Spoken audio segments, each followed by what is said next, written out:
So what was the first form of interactive technology you used?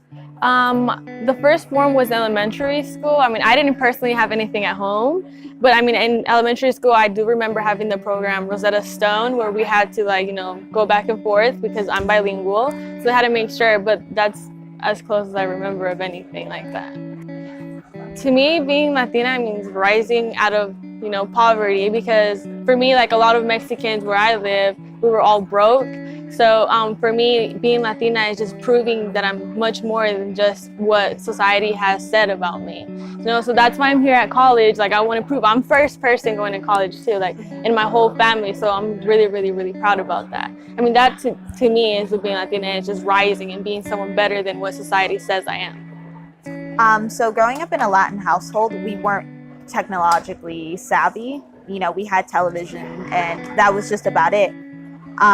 So seeing all the advances that technology has taken and kind of having to discover it as you're older has been really insane. And it's just a little overwhelming at times. Like, I am not the most technologically savvy person out there. And I think it's because growing up, we weren't so dependent on that stuff. I thought it was beautiful. I was considering, everything that's going on right now and everything in the media is super negative. And I thought it was, a really good light, and it brought a light in, people's eyes.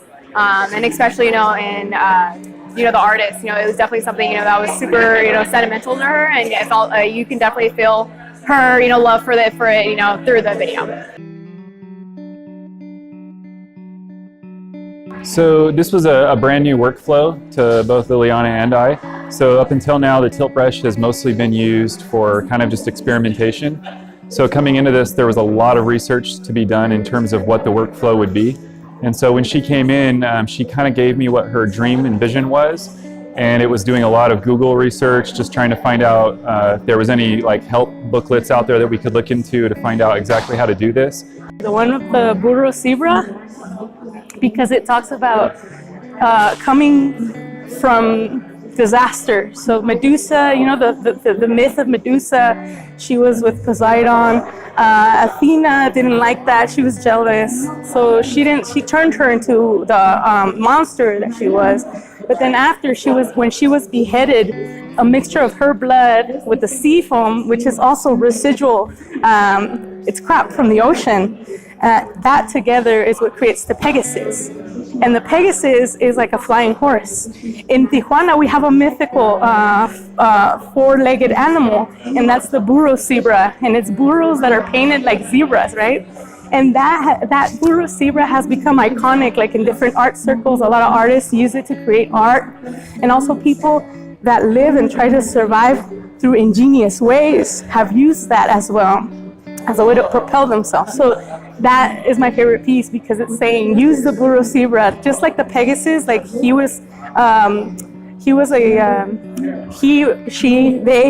Pegasus. Yeah, no, the Pegasus was an inspiration to, it was a fountain of inspiration to artists. So is the burro zebra. So we have our versions of that, but they're different stories, and they're similar but not the same. So make them our own. What other mythologies do we have that will help propel us towards creativity and offering, instead of just sitting back and consuming?